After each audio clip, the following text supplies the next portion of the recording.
සුබම සුබ උපන්දිනයක් වේවා ආච්චි. නිරෝගිමත් සතුට පිරි වසරක් වේවා. සැපේදිත් දුකේදිත් හිටියේ ආච්චි සීයයි තමා.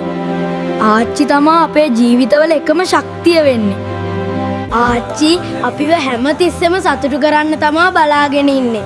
ඔබට ඉදිරි කාලයේ සතුටින් ඉන්න ලැබේවා.